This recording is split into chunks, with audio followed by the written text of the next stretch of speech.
ವಚನವನ್ನು ರಚನೆ ಮಾಡಲಿಲ್ಲ. ಈ ದೇಶಕ್ಕೆ, ಈ ಮಾನವ ಕುಲಕ್ಕೆ ತಂದೆ ಆದಂತ ಕೊಡುಗೆಯನ್ನು ಅವರೆಲ್ಲರೂ ಕೊಟ್ಟರು. ದಾಸಿಮೇ ಇರ್ಬೋದು, ಕನಕದಾಸರಿರ್ಬೋದು, ಪುರಂದರದಾಸರಿರ್ಬೋದು, ಮತ್ತು ಬಾಬಾ ಸಾಹೇಬ್ ಅಂಬೇಡ್ಕರ್ ಇರ್ಬೋದು, ಮಹಾತ್ಮ ಗಾಂಧಿಯವರು ಇರ್ಬೋದು, ವಾಲ್ಮೀಕಿ ಇರ್ಬೋದು, ಇವೆಲ್ಲರೂ ಒಂದು ಸಮಾಜಕ್ಕೆ ಸೀಮಿತವಾಗಿ ಕೆಲಸ ಮಾಡಲಿಲ್ಲ.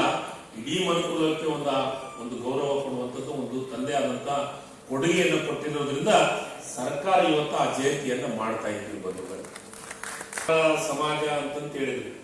ಈ ನೇಕಾರ ಸಮಾಜದಲ್ಲಿ ಬಹಳಷ್ಟು ಸಮಾಜಗಳು, ಜಾತಿಗಳು ಬರ್ತಾವೆ. ದೇವಾಂಗ, ಕುರುವಿನ ಶೆಟ್ಟಿ, ಸಣ್ಣ ಕುರುವಿನ ಶೆಟ್ಟಿ, ಮತ್ತೆ ಪಂಚಮಿ ಜೀವನವನ್ನ ಮಾಡುವಂತರ ಯಾರಾದ್ರೂ ಇದ್ರೆ ಅದು ನೇಕಾರ ಸಮಾಜ ಅಂತ ನಾನು ಹೆಮ್ಮೆಯಿಂದ ಸಾಯಂಕಾಲದವರೆಗೂ ತನ್ನ ಕೆಲಸವನ್ನು ಮಾಡೋದು ಬಿಟ್ರೆ ಮತ್ತೆ ಯಾವ ಸಮುದಾಯದ ಜೊತೆಗೆ, ಯಾರ ಜನರ ಜೊತೆಗೆ ಅವರ ದೊಡ್ಡ ನ್ಯಾಯ ಮತ್ತೊಂದನ್ನು ಮಾಡೋದಿಲ್ಲ. ಪ್ರಾಮಾಣಿಕವಾಗಿ ತಮ್ಮ ಕೆಲಸವನ್ನ ಮಾಡೋದ್ರ ಮುಖಾಂತರ ಸೇವೆಯನ್ನು ಮಾಡುವಂಥದ್ದು ಈ ನೇಕಾರ ಸಮುದಾಯ. ಮತ್ತೊಮ್ಮೆ ಸರ್ಕಾರಕ್ಕೆ ನಾನು ಅಭಿನಂದನೆ ಸಲ್ಲಿಸ್ತಾ ಇದ್ದೀನಿ. ಹಾಗೆ ನೇಕಾರ ಸಮುದಾಯ ಇಡೀ ರಾಜ್ಯದಲ್ಲಿ ಒಂದು 60 ಲಕ್ಷ ಜನಸಂಖ್ಯೆ ಇದೆ. ಹರೀಶ್ ಅವರು ಹೇಳ್ತಾ ಇದ್ರು, ನೇಕಾರ ನಿಜ, ನೇಕಾರ ಸಮುದಾಯದವರು ಸ್ವಾಭಿಮಾನಿ. ಎಷ್ಟೇ ಕಷ್ಟ ಬಂದ್ರೂ ಯಾರ ಹತ್ರನೂ ಹೇಳ್ಕೊಳಂತ ಒಂದು ಅಷ್ಟು ಸ್ವಾಭಿಮಾನಿ ನೇಕಾರ. ನಮ್ಮ ನೇಕಾರರಿಗೆ ಸರ್ಕಾರದಿಂದ ಈಗಾಗಲೇ ಅನುದಾನಗಳು ಕೊಟ್ಟಿದ್ದಾರೆ. ನಾವು ಧನ್ಯವಾದ ತಿಳಿಸ್ತೀವಿ ಸರ್ಕಾರಕ್ಕೆ.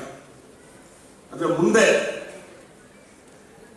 ನೇಕಾರ ಸಮುದಾಯಗಳ ಅಭಿವೃದ್ಧಿ ನಿಗಮ, ಬೇರೆ ಸಮುದಾಯಗಳ ಅಭಿವೃದ್ಧಿ ನಿಗಮಗಳು ಆಗಿದೆ, ಅವರಿಗೆಲ್ಲ ಅನುದಾನಗಳು ಬಿಡುಗಡೆ ಮಾಡಿದ್ದಾರೆ. ನಾನು ಅದನ್ನ ಸ್ವಾಗತ ಮಾಡ್ತೇನೆ. ಆದ್ರೆ ನೇಕಾರ ಸಮುದಾಯಕ್ಕೆ ತುಂಬಾ ಅವಶ್ಯಕತೆ ಇದೆ ನಿಗಮ.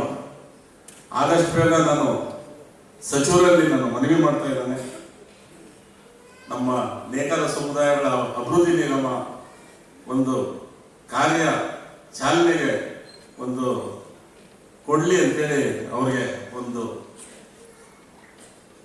ಮನವಿ ರೂಪದಲ್ಲಿ ಕೇಳ್ಕೊಳ್ತಾ ಇದ್ದೇನೆ. ಜಾತಿಗೆ ಸೇರಿರೋದು ಸಮುದಾಯ,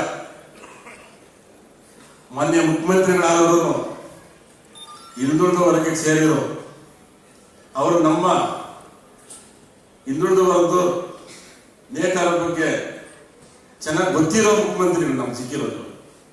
ಭವನ ಹಾಗೂ ನೇಕಾರ ಕಚೇರಿ ಒಂದು ಸ್ಥಳವನ್ನ ಕೊಡಬೇಕಂತೇಳಿ ಈಗಾಗಲೇ ನಾವು ಮನವಿ ಕೊಟ್ಟಿದ್ದೇವೆ.